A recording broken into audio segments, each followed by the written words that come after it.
Be yourself. You might not mesh with most people, but if you're being as true to yourself as possible, the people that you do find, most likely who fuck with the way that you are, they'll stick. Yeah. You know, like those are your people. So you don't want to make friends not being authentic to who you are, because it's going to come out eventually. Right.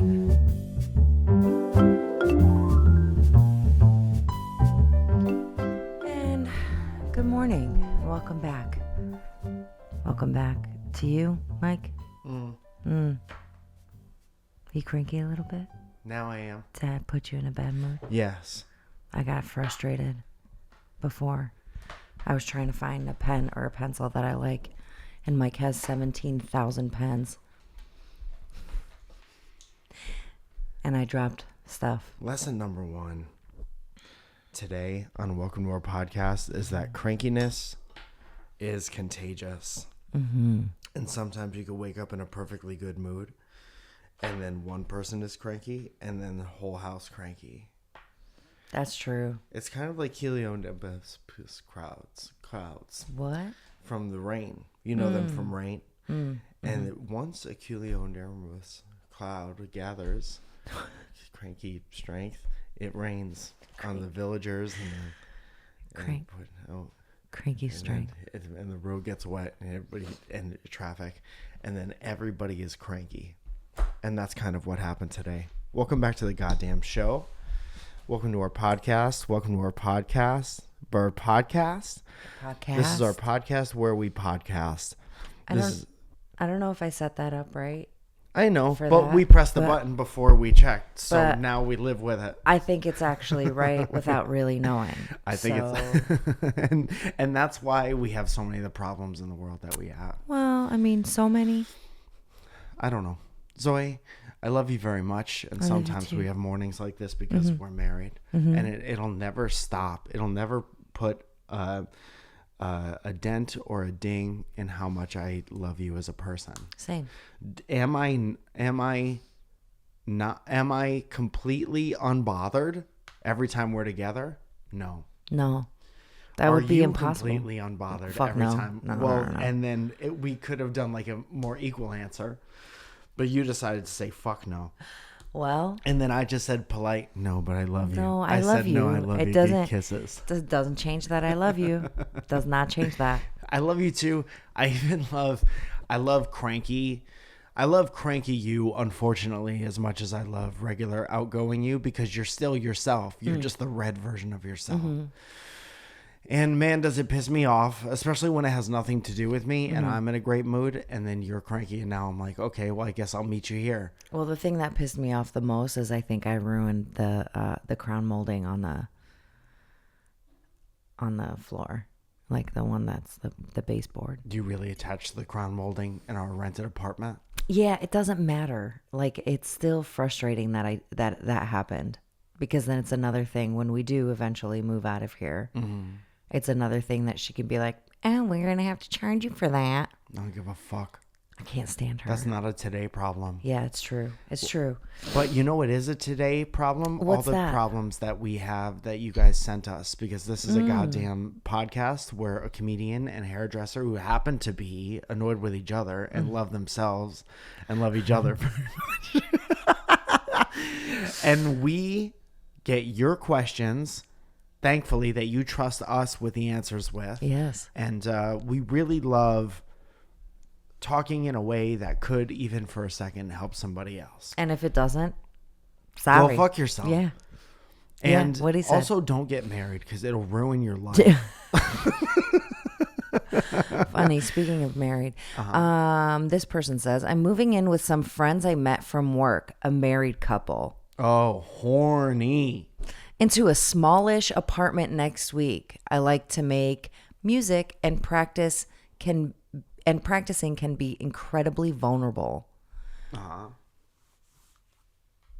And practicing can be incredibly vulnerable thing to do, singing especially. I'm typically introverted and have trouble doing my best creative work without privacy. Do you have any advice that could help me get over this hurdle? What's more important? Sorry. I got all fired up.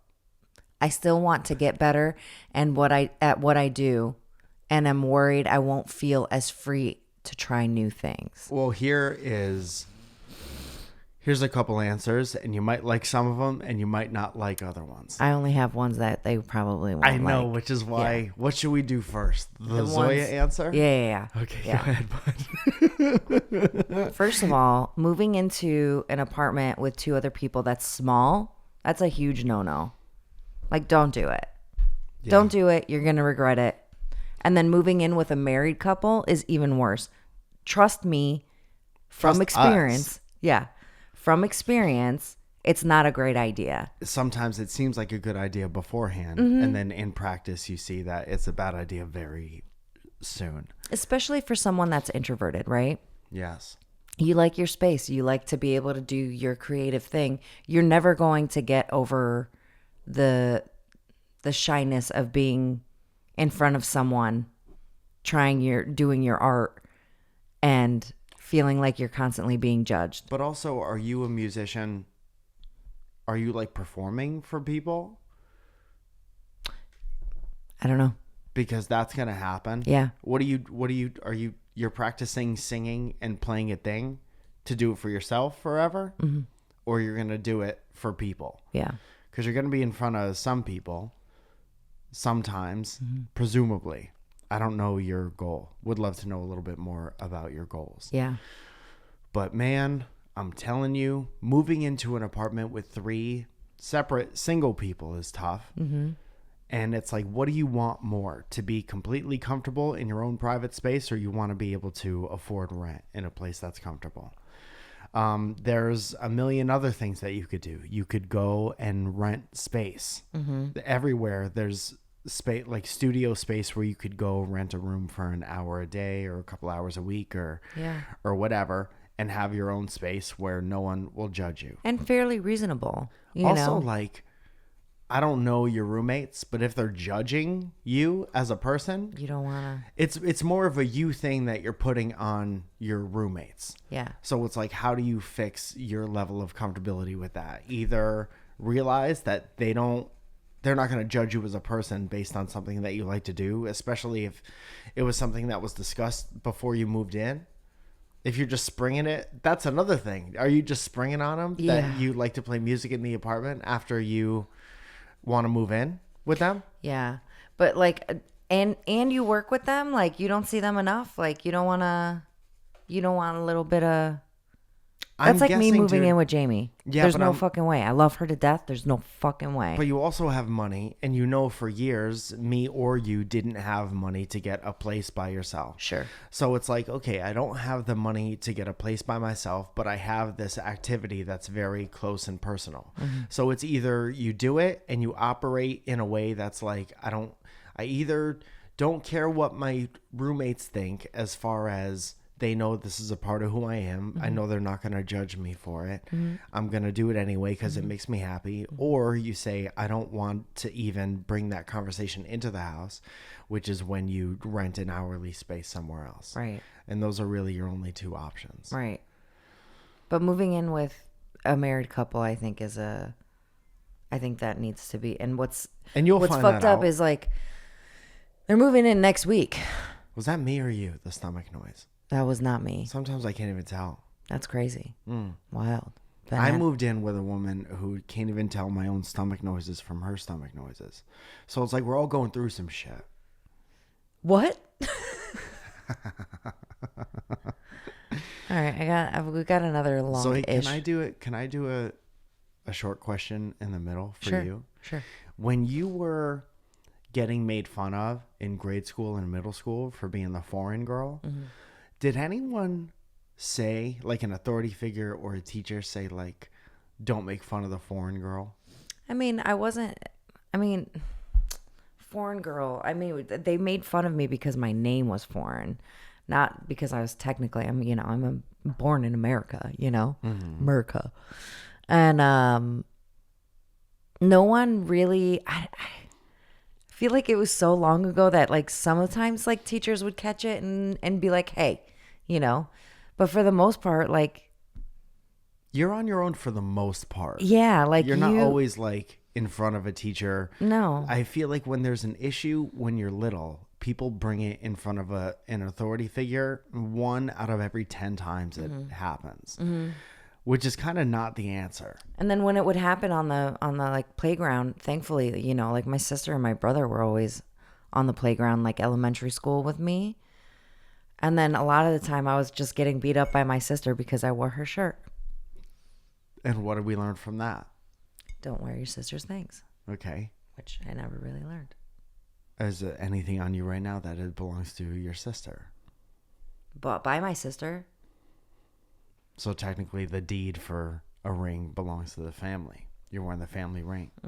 I was thinking about when kids used to call me fat or say things about my body. It never felt good, but telling an authority figure to tell everybody to stop never changed it at all. No. And then I think about the way people are now where they're like, you shouldn't say certain things. And I guess you shouldn't say certain things for sure. And I subscribe to that in certain situations. But it's also like the way the real world works is everyone's going to say whatever they want at any time. So the answer isn't how do we make people stop saying shit?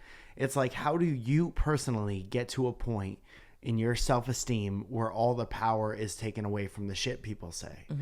I remember, dude, like kids used to call me fat all the time. Kids used to call me all kinds of things for just having a guitar and making my own CDs and bringing them into school. Yeah.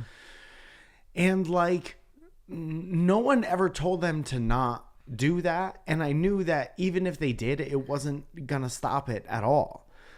But it's like you get older and you have to do the work to push yourself through the situation. And I'm happy that I was made fun of for a long time. Yeah. I feel like a lot of people today try to get that to stop before seeing if they could push through it. And I know I'm not, I wasn't some like superhero. Yeah. I wasn't some like incredibly strong person. Like I was weak and everything that everybody said hurt me until I decided that I wasn't going to like give those words weight anymore. Right. And then I was like, oh, I could just take the meaning away from all that shit because I'm good with myself. And then like nothing, even when people like make fun of me now, like once in a while on the internet, it doesn't really happen. But I'm not like, I'm just unaffected by it. Yeah. I mean, that's the best way to kind of be like you taking the weight out of those words, right? Where like, I know for me, we were just scrappy as fuck. So we would just beat everybody up. Yeah, but you can't and do not that that's in your the 20s good, and 30s. no, that's because there are not different the answer. consequences than when Right. you're 11 years old. Right. I'm not trying to go to jail at 40. You know what I mean? Dude, going to jail at Although 40? I fucking would. I know you would. But I think that, you end up, like as a kid, you end up looking at these people, right? That probably you're never, ever going to see ever again. And like some crazy kind of shit happens, you move away. I mean, you have done like... I'm talking about like, if you're in your late 20s and 30s and someone calls you a name, you got to get yourself to the point where you are not offended by, like I watch people do it on the internet all the time. I watch grown-ups on the internet be like, you can't say this hurts me. Yeah. And of course, like the things are designed to hurt. Right. A stranger is throwing a thing at you because they want it to hurt, but you don't have to let that hurt you. I think too, though, like our generation, my generation of people, they do have a thicker skin. They are the kids that did get bullied and did get made fun of and just kind of figured it out. Like, had to. Yeah, you didn't have a choice where like, and then our generation raising their kids is slowly starting to make these kids softer and softer. And not that there's anything wrong with that. It feels like an outward presentation of something that doesn't represent how things really work. Like you could have a general assembly in school and saying like, these are the words that we don't call people. And that's there's great like heart behind that. But when you're in a hallway or on a playground or on a bus and a kid wants to call you whatever they're going to call you, they're going to do it. Yeah. And you could sit down, you can make them sit crisscross applesauce and be like, these are the words we don't say, right, everyone? Right. And then all the kids agree, and then you're in the back of the bus and there's no supervision and you get called whatever you want.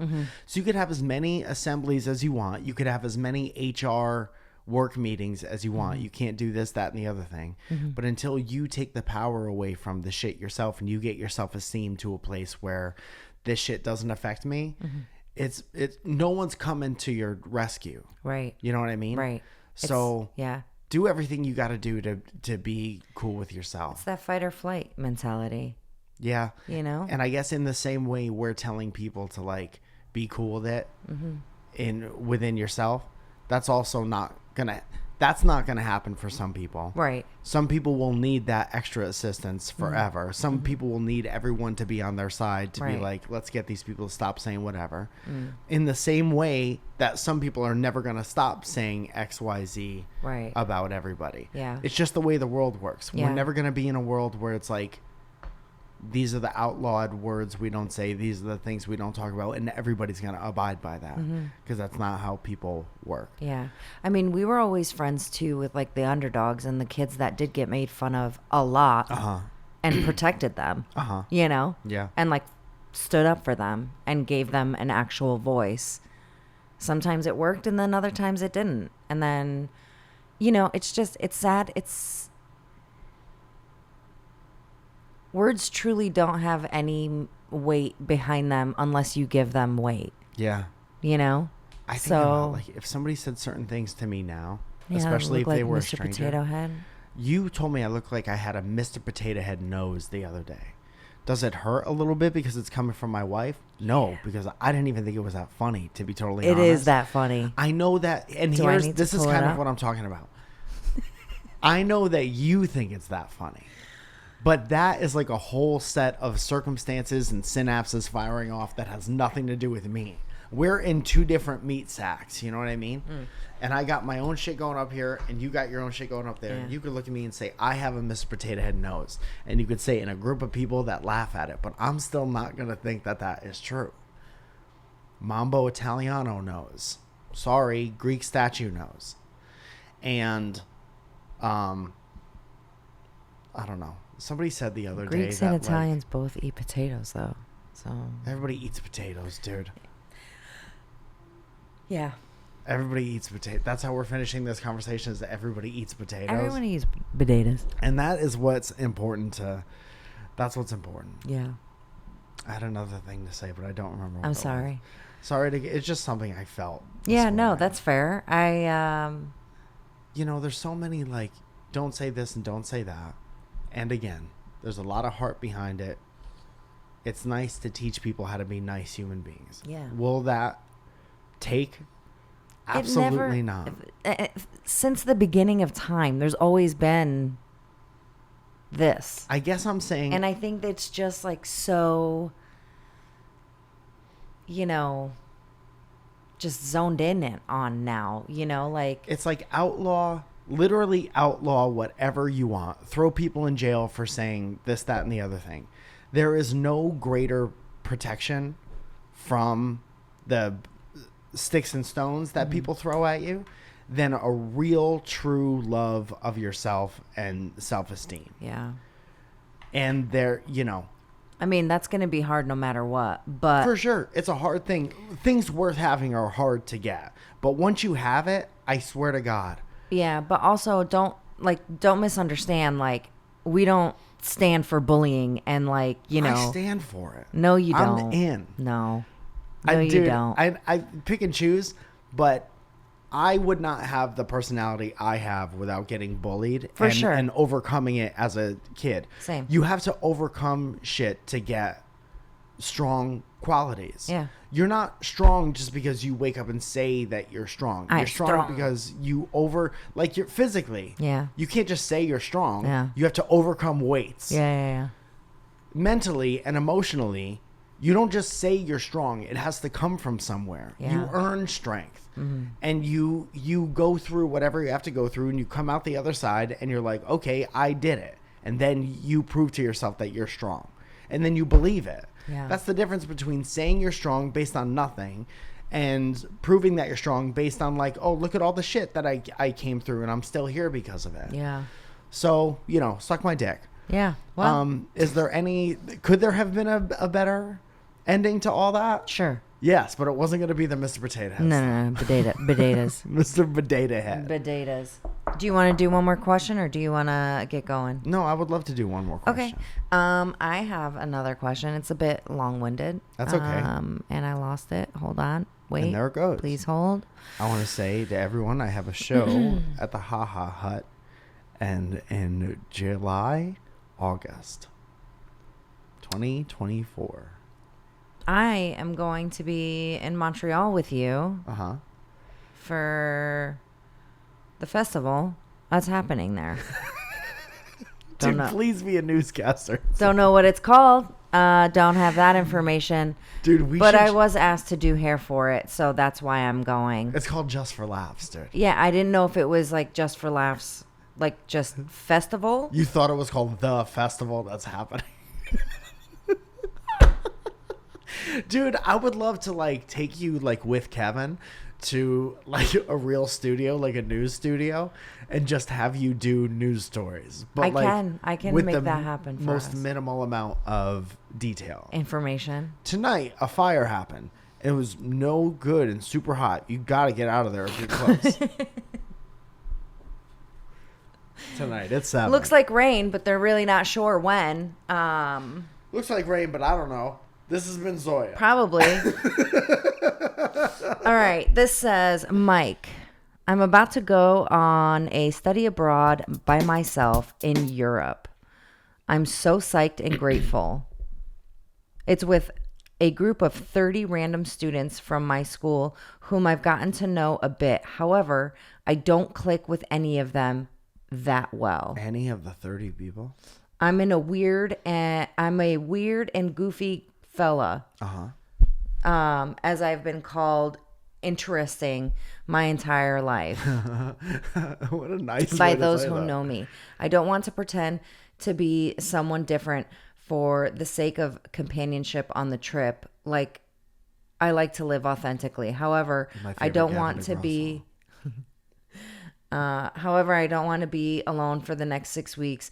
How do you feel about altering or stifling aspects of my personality to be accepted by others, especially when the pickings are slim? Also, please come do comedy in Florida. No. Listen to me. Did this person say how old they were? You have to kind of pick and choose, because you could not stifle any parts of your personality. Also, you're not totally unique. There's going to be people like you wherever. Go find the weird people in Europe. There's thousands. Oh, dude, Europe is... There's millions of weird people in Europe. Yeah. And I'm willing to bet that somebody in that group of 30 people you could find a similar personality in there. Yeah. But it's like sometimes you got to read the room if you're in a situation where you're stuck with a bunch of other people. You're like, how could I act that will at least make this comfortable? Or you could just be your interesting, wacky, weird self. Also, are you doing things that are like turning people off? That are maybe intruding on other people's good times? Yeah. Like, I'm weird is such a broad thing. Like, do you talk about Star Wars all the time, or do you bring a dead cat with you and sling it over your shoulder? Yeah. Like, there's a spectrum. So, my advice for this is do not change who you are as far as that goes. Definitely be self-aware and reading the room, like you said. But you're going to find somebody and connect with people on a different level, being in a different place. And you're going to, if you're especially going to Europe, I mean, I just got back from Europe. There were plenty of days that I just spent quiet. and just taking in and looking around. There's so much beauty, especially depending on where you're going. Like, think about how you're not going to form a lifelong bond with 30 people. Mm-mm. You're going because you want to see it for yourself and you want to enrich your own life. Mm-hmm. So don't stifle yourself on the way to enriching your own life. Mm-mm. Be yourself. You might not mesh with most people, but if you're being as true to yourself as possible, the people that you do find, most likely who fuck with the way that you are, they'll stick. Yeah. You know, like those are your people. Mm-hmm. So you don't want to make friends not being authentic to who you are, because it's going to come out eventually. Right. You know? Right. And you're not alone. And you're not the only weird person. Yeah, we're all fucking weird. Everyone's fucking weird, especially Zoja, yeah, especially dude, people in Europe. I do have a very weird side. It's just true. I think it's the fact that you have no remorse about making fun of your husband's nose, an organ that's vital to my life. It breathes in, it breathes out sometimes if there's no wildfires. It's an organ. Your nose is your organ. Your nose, your heart, eye, large intestine, feet, the most important organs that carry you through this life. And we'll be right back.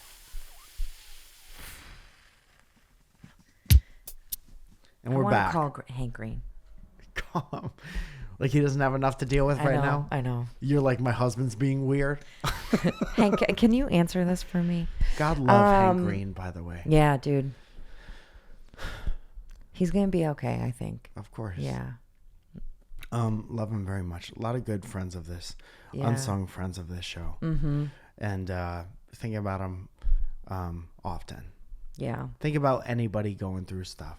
Yeah, man. Hank Green's a big weird dork. Mm-hmm. Think of all the things that he fought through. He has a beautiful family. Yeah.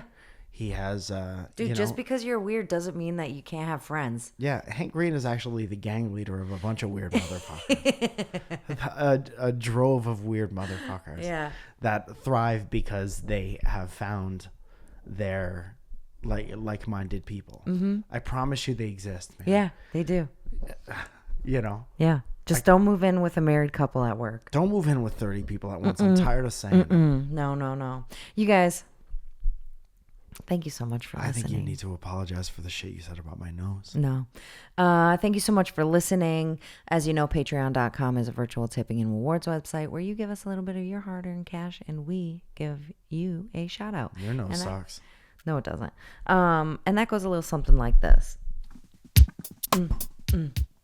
Mr. Howard. Jay the Fifth, Catherine Connor, Ryan Cruteau, Cole Rusty, Joseph Capricusio, Shannon Haynes, Ernesto, Raja Knows, Luis and Odette. What? Saying nose. Lauren Chauncey, Mike's got a big nose. Come on, dude. Is that one of them? Yeah. No. Paul Gilliam, Derek Helling. Steve Diergo, Chris McCarthy, Trevor the Werefishy, Happy Birthday Starlight, JJ McToots, Rachel Last Name, Alan Garcia, Connie Tryon, Antero Baez, Frankie Metos Music, Johnny Rizito Handcrafted Neckwear, CCPB&J, Admammed, Emily Paget, Caleb Perkins, Giant Tom Saw Hanks. Emily Paget last night. She says hi. Hi. Saw Love Anna you. Valles last night. She also says hi. Hello. Giant Tom Hanks, Lizzie Love, Gavin Welsh, someone tell Aaron, Happy Jackie Hammond, Page of Aquarius, what? Guy with long hair, Chris Johnson, Anita Rosita Valles. Somebody tell Chris Johnson to slim down a little bit, please. He's getting too jacked the fuck up. This dude posts pictures of him in the gym. Pap! Like this. Poo! Pow! Pow! See that dude's quads? Anyway. Pull it up. Let's see him. Benjamin Putz, Beth Bush, Christina Camille, Josh Cadote. Cadope. I think that's the first time I've said his name properly. Michael Johnson, Kayla Johnston, Jules Run, Grant Levasseur, Chad Clark, What is Cat, Katie Taylor, Shane Welsh, Joe Ban, Milky Beans, Jess Enright, Lillian Carrillo, Barrington Lloyd Lovett, Ben Fuchs, Janisha Tutton, Danny Sinclair, Jacob D. Bradford, Justine Beebestein, Josh, Sergeant Sparty, Ed Birch, Helen Ford, Illumino, Superfloss, It's Tatana Day, Danielle Di Verona, Dev Rabavro, Jesse Stillwell, Katie Lee G, Rob Devereux, Don Bure, Nestor De Leon III, Luis Hernandez, Alexandra Lakowski, Felicia Shimberry, and Matthew J. Palka. You guys, thank you so much for listening. I can't find pictures of Chris's calves on the internet. Portugal was fucking awesome. Do we not talk about that? No, we didn't. Maybe we'll talk about it next week. You guys, thank you so much for listening. We'll see you next week. Give us a one. Give us a one. Bye.